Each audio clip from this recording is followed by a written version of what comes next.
దేవుడి గుడి కాడ విజయ చాలా అసలు ఇదేటికి దండలు ఎట్టేసారు ఏకంగా. దండలో దేవుడికి దండలు వేసేసి వచ్చేసారు. అప్పటికి ఆవిడ విజయ వంట కూడా అయిపోతుంది. ఆవిడ చూసి మనం నేర్చుకోవాలన్నట్టు. నాకన్నా చిన్నవిడ బాగా చిన్న. అలాంటిది ఇంట్లో ఎంత పనో. అప్పుడైతే ఆవిడకి ఆరోగ్యం కూడా బాగుండేది కాదు. ఎప్పుడైనా పాటుగా అలా సేవ దేవుడి సేవలో ఉన్న వాళ్ళు అలా ఉన్నారు. అసలు ఆ దేవుడి సేవ ఏంటి, అన్ని సేవలు ఎవరన్నా ఏదన్నా అడిగితే చేసి పెడతారు. అంత బాగుంటుంది. ఇంకోటి ఏదో మాట్లాడాలి, పెళ్లి విషయాలు కూడా మంచి సంబంధాలు ఏమన్నా ఉంటే చెప్తారు. దాన్ని అలా పూనుకుని దగ్గరుంటే అంత ఈ వరకు ఆవిడదే. అసలు మంచి అయితేనే చెప్తారు, చెడ్డ అయితే అసలు చెప్పేసారు. అది బాగా తిరిగితేనే చెప్తారు.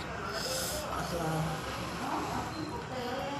అంత సేవ, అటువంటి సత్సంగాలు, అటువంటి స్నేహాలేనా. శివరామ్ గారు అన్న అందరూ సత్సంగంలో ఉంటాం. మేము అంతా సత్సంగం మాట్లాడుకుంటూ ఉంటాం. సత్సంగం జరిగిపోతుంది. మాకు ఎవరు వచ్చినా, మా ఇంటికి ఎవరు వచ్చినా మా ఇంట్లో సత్సంగం జరుగుతుంది. మా ఆఖరికి మా విజయకోళ్ళు వస్తే ఇంకా పెద్ద సత్సంగం. అది బాగా అదే కృష్ణుడి గుడిలో పెడతాను ఓ రోజున అంటున్నాం. రావే 2 రోజులు ఉండేలాగా కుదరగా రాదు. వచ్చిన 2 రోజులు ఉంటుంది. ఓ రోజు మా ఇంటికాడ ఓ రోజు వస్తే మా దేవాలయం మా ఇంట్లో బాగా ఉందని మమ్మ వచ్చింది. అలాగా అంతేగాని ఎక్కువ ఉండదు. మా కోడళ్ళందరూ వేదమంత్రాలే. మా సొంత కోళ్ళతో సహా మా దివ్యతో సహా మొన్న లలితాపారాయణ చదివారు. మా ఇల్లు అంతా ఎదిరిపోయింది.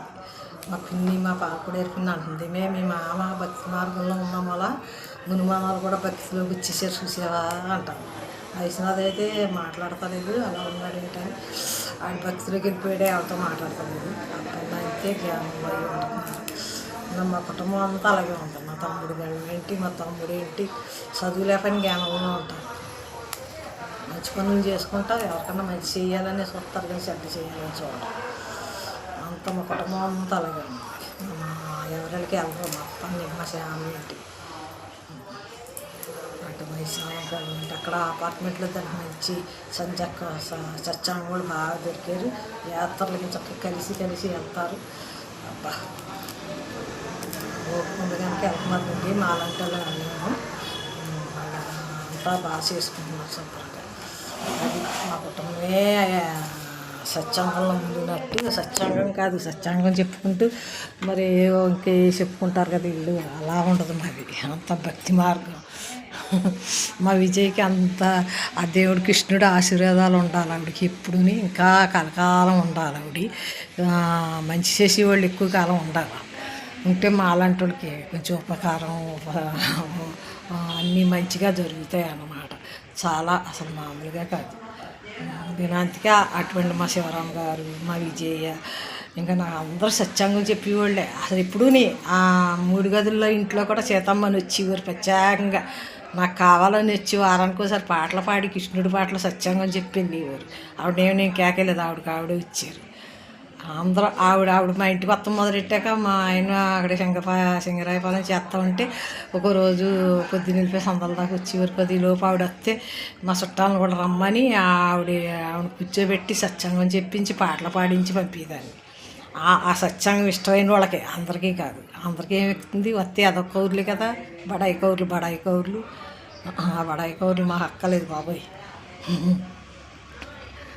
అది ఎంత సత్సంగంలో ఉంటే అంత మంచిది, ఎంత జ్ఞానంలో ఉంటే అంత మంచిది. ఎవరిని ఆఖరికి పిల్లల్ని కూడా మనం పట్టించుకోవాలంటే పట్టించుకునే టయానికి వచ్చినప్పుడు పట్టించుకోవాలి. మనకి వాళ్ళకి ఏదన్నా మన అవసరం ఉంటే మనం చక్కగా వెళ్ళి వాళ్ళకి ఇది చెయ్యాలి పెద్దోళ్ళం కనుక.